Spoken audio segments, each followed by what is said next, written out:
Когда я встретила в интернете этот рецепт, захотелось обязательно его опробовать. Готовлю популярный хлеб в пакете, и видео получилось формата проверка рецепта. В комментариях делитесь, если тоже опробовали этот рецепт и какие у вас впечатления, а я поделюсь своим мнением, что в рецепте мне понравилось, а что не очень. Привет, друзья! Меня зовут Галина Артеменко, и сегодня будем готовить популярный и знаменитый хлеб в пакете. Этот рецепт попадался мне в интернете уже просто-таки неприличное количество раз. Я уверена, что вы тоже его уже неоднократно встречали, и напишите в комментариях, если уже успели такой хлеб испечь. Мне, конечно же, тоже очень сильно захотелось попробовать, и я наконец-таки это реализовала. Идея испечь хлеб в рукаве для запекания очень интересная, потому что хлеб, как известно, любит сильный жар, а также пар в первые минуты выпечки. Именно благодаря пару создается классная корка, классный цвет этой корочки, классная текстура. И вот как раз рукав для запекания – это очень простой и быстрый способ этот пар создать.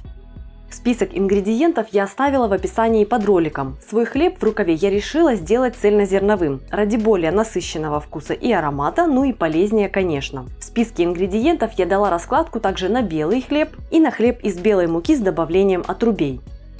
Первым делом всыпаю сухие дрожжи в муку, добавляю сахар и перемешиваю. Соль и масло пока не добавляю, позже расскажу, почему так. Вливаю воду и грубо перемешиваю тесто, чтобы вся мука увлажнилась и не осталось сухих фракций.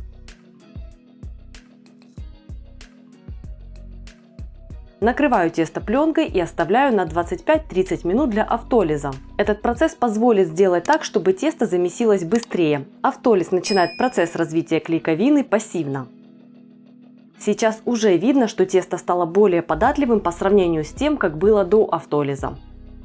Теперь всыпаю в тесто соль, грубо смешиваю и отправляю на замес в хлебопечку. Это тесто также можно легко замесить и вручную. Почему я ввожу соль позже, а не сразу? Соль помогает образоваться каркасу теста, но при этом она связывает влагу и мешает набухать белкам муки. То есть если ввести соль сразу, затем нужно будет месить тесто дольше. А добавляя соль после автолиза, мы и белкам дадим набухнуть хорошенько в начале, а затем хорошо тесто замесим. Во второй половине замеса я ввожу масло в 2-3 приема. Жир обволакивает белки муки, и если ввести его сразу до автолиза, тесто будет сложнее хорошо вымесить, а хлеб получится более крохким и не таким объемным, как он мог быть. Про масло в тесте я подробно писала на своем сайте. Заходите почитать по ссылке в описании и прикрепленном комментарии.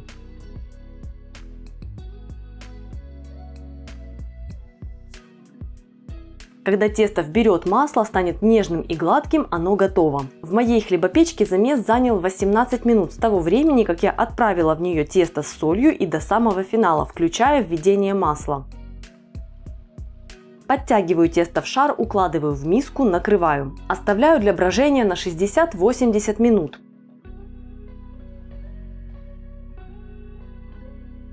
Тесто очень сильно выросло и стало пышным. Обминаю его.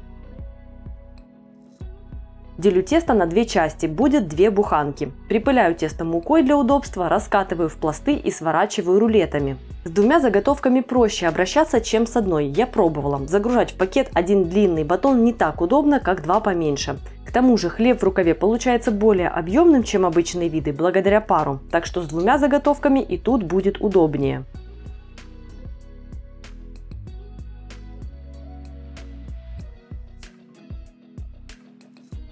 Щедро припыляю заготовки мукой, это тоже упростит отправку в рукав, и они не будут прилипать к пленке. Делаю надрезы лезвием. Отправляю заготовки в рукав для запекания, завязываю концы и выкладываю заготовки на противень. Следует помнить, что у рукава для запекания есть пороговая максимальная температура, при которой можно с ней работать. Это обычно диапазон от 200 до 230 градусов в зависимости от производителя. Конкретную рекомендацию стоит смотреть непосредственно на упаковке того рукава, который вы покупаете. На моем указана температура в 200 градусов, поэтому ее превышать я не буду. Оставляю для расстойки на 40-60 минут.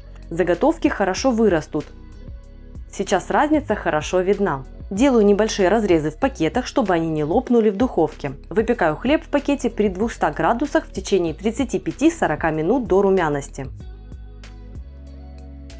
Благодаря пакету хлеб получает много пара, то есть не нужно его создавать дополнительно. Это плюс. Но в то же время пара получается довольно много. Если в привычном цикле пар мы даем в первые 15 минут выпечки, то тут хлеб выпекается все время в пакете. Да, так он получается более объемным и воздушным, но у меня такой хлеб трескается по бокам. Не критично, но все же. А еще у такого хлеба получается тонкая корка. Я люблю корку более плотную, звонкую, но кому нравится именно тонкая, обратите внимание. Еще больше вкусных рецептов домашнего хлеба я оставлю для вас в конце этого ролика, а также в описании под этим видео. Заглядывайте в инфобокс, готовьте, пускай вам будет вкусно. Меня зовут Галина Артеменко, это канал Жизнь вкусная. Подписывайтесь, если вы еще не со мной, жмите на колокольчик. Этому ролику ставьте лайк, если он вам понравился, и оставляйте свои приятные комментарии.